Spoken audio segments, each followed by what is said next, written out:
नमस्कार प्रिय छात्र छात्राएं, दिशा निर्देश के साथ अगर आप शॉर्ट हैंड डिक्टेशन लिखते हैं तो आपकी स्पीड आएगी।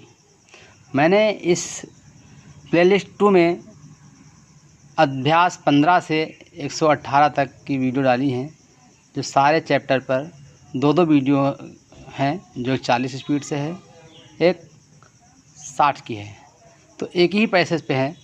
तो मेरा कहना है कि इनको शुरू करने के पहले आप उन पैसेज की होमवर्क करें।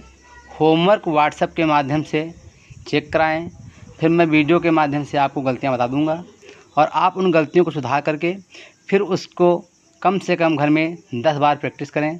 फिर मेरे इस वीडियो को डिक्टेशन लिखें और 40 का पहले टारगेट पूरा करें। जब 40 का पूरा हो जाता है तब 60 का करें। इसी क्रम से अगर नेक्स्ट पैसेज करेंगे और प्रैक्टिस करेंगे तो आपकी स्पीड बढ़ती रहेगी। संपूर्ण जानकारी के लिए, मार्गदर्शन के लिए हमारे व्हाट्सएप से जुड़ें और हमारा व्हाट्सएप नंबर इस पर शो कर रहा है। धन्यवाद। Ready, start. अकबर की अवस्था सिर्फ 13 वर्ष की थी जब उसके पिता स्वर्ग सिधारे। यह समय हर तौर से बुरा था। राज्य की जड़ अच्छी तरह से जमने भी ना पाई थी कि अचानक समाचार मिला कि हेमू आगरा और दिल्ली वगैरह विजय प्राप्त करता हुआ पंजाब की ओर बढ़ा चला आ रहा है।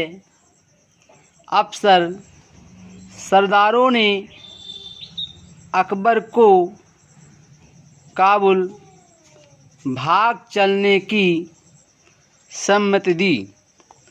अकबर बड़ा वीर था। उसने सरदारों से कहा कि काबुल बहुत दूर है, भागने से भी देश ना मिलेगा। अब तो राज सिंहासन या मृत्यु, दोनों में से एक का साथ होगा। अकबर की ऐसी बातें सुनकर सब सरदार परमेश्वर का नाम लेकर तैयार हो गए। अकबर पानीपत के मैदान में युद्ध के लिए जा खड़ा हुआ। फलस्वरूप ऐसा घमासान का युद्ध हुआ कि बड़े बड़े वीरों के छक्के छूट गए। इतने में हेमू कैद होकर सामने आया। बैरम खान ने अकबर से कहा कि महाराज, तलवार हाजिर है, इससे इसका सर अलग करके गाजी की उपाधि प्राप्त करें। अकबर ने उत्तर दिया, यह तो आप ही मर रहा है, इसको क्या मारूं?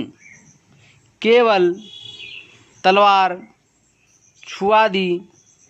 इस पर बैरम खान ने तलवार का ऐसा हाथ मारा कि हेमू का सिर धड़ से अलग हो गया।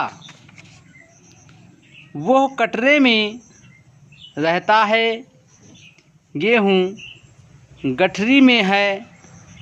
उस भिखारी को एक चुटकी आटा दे दो।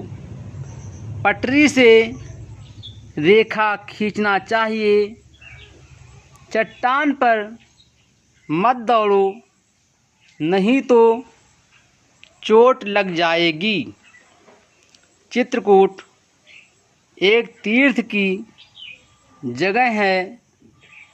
फिटकरी बहुत से रोगों में फ़ायदा करती है। लुटेरे ने घोड़ा सरपट दौड़ा दिया।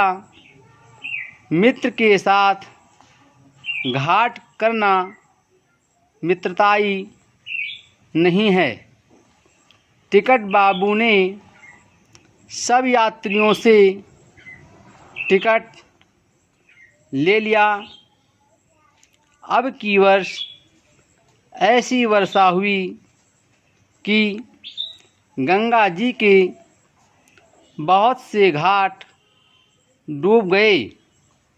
बनारस शहर में जो गंगा जी के तट पर बसा है, सिवाय जल के और कुछ ना दिखाई पड़ता था।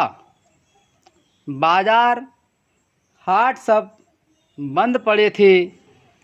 घरों की चौखटों के ऊपर पानी था। दरवाजे खोलना तक दूभर था। लोग झपट झपट कर अपना सामान घरों से निकाल रहे थे। उन सड़कों पर जहां पानी नहीं पहुंचा था, लोगों का एक जमघट था।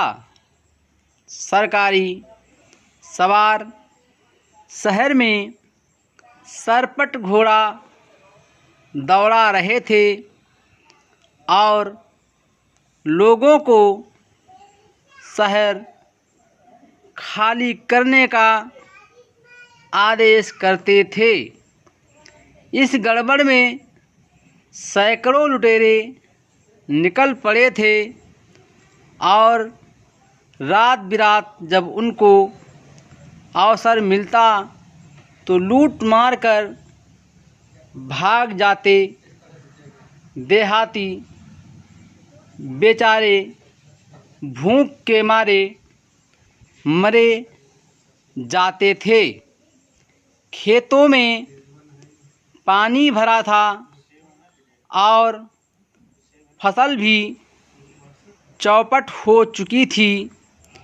लुटेरों के खटके के कारण रात भर नींद न आती थी और किसी न किसी तरह जाग जाग कर रात काट डालते थे। Full stop.